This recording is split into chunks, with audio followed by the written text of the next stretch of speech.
أهلا وسهلا بكم في استضافة جديدة من استضافات العادة على السفير تي في. ضيفنا اليوم الأستاذ لمجد حامد، الكاتب عام لموظفي وزارة التربية، باش يتحدث لنا على مشاكل القطاع وباش يحط لنا الإطار الزمني والمكاني لتحركات الموظفين. تفضل سي لمجد، صباح خير ومرحبا بك على السفير تي في. تحية ليك وتحية لمتابعي السفير تي في. اليوم قطاع موظفي التربية في مسار تفاوضي شاق، مسار تفاوضي متعثر نسبيا، وذلك لظروف العامة والظروف اللي مرت بها البلاد من معناها المفاوضات الوظيفة العمومية إلى اليوم. تعاد إثارة مطالب القطاع.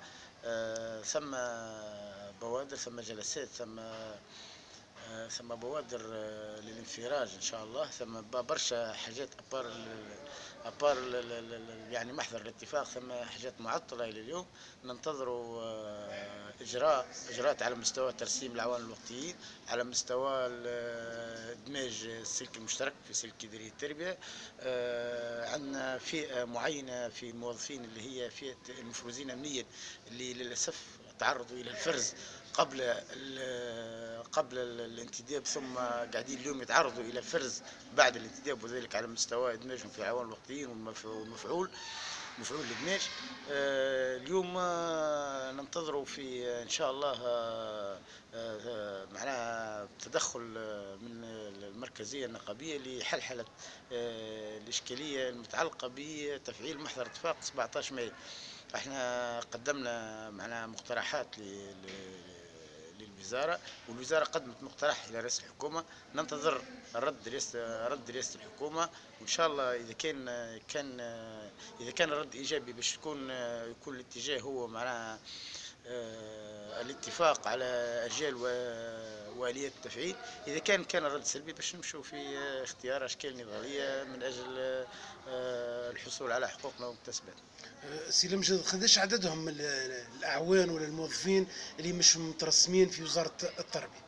بالآلاف، هم قربت نتصور في ما عنديش إحصائية، أما عدد كبير يمكن يوصل حكاية ال 5000 6000 عام. وهذوما وقتاش تم انتدابهم؟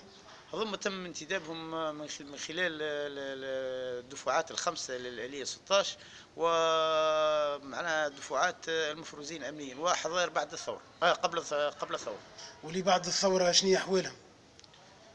اللي بعد الثورة تقصد الحظائر بعد الثورة؟ أي. ما هم مازال موضوعهم ما بين رئاسة الحكومة وما بين المركزية النقابية. في أعتقد أن باش يكون ثم معناها حسب الاتفاق اللي ما بين الحكومة وما بين الاتحاد، نعتقد أن الوضع باش يتحلحل شوي.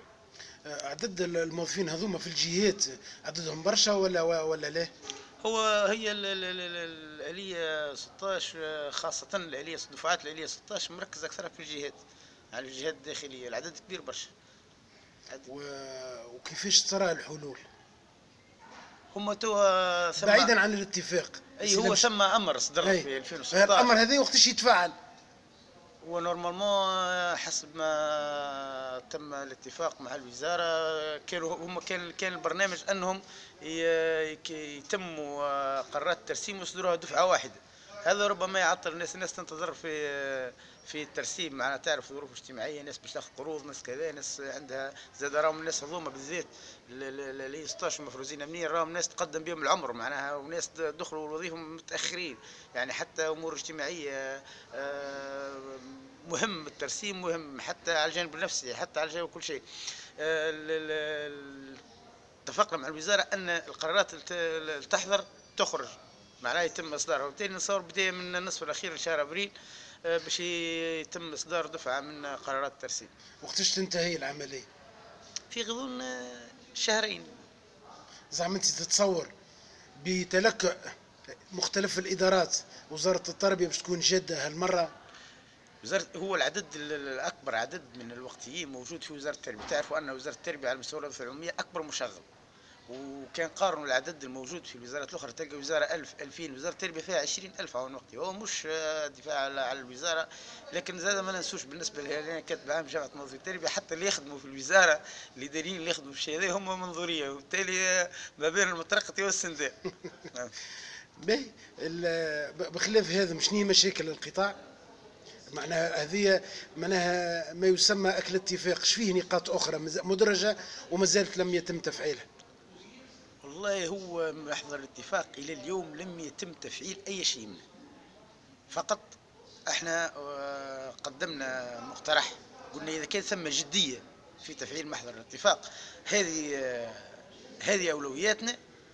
وإجا بعد ما نتفقوا على ان جميع البنود راهم متمسكين، رانا في محضر الاتفاق متمسكين بجميع البنود ومتمسكين باصدار جميع النصوص المتعلقه بمحضر الاتفاق، لكن بعد ما نتفقوا نجموا نعملوا محضر اتفاق او محضر جلسه في اليات واجال التفعيل. ترى شنو هيئه اداريه لاتخاذ قرار ضروره اليوم؟ هو القطاع معناها في حاجه ماسه الى هيئه اداريه، وبقدر تفهمنا الى موقف المركزيه النقابيه بقدر ما نتألموا، لان ما ثماش اليه ولو اليه واحده للتواصل مع الجهات الا الهيئه الاداريه. احنا متمسكين بهيئه اداريه ونحبوا على هيئه اداريه. ليش هيئه اداريه؟ ليش؟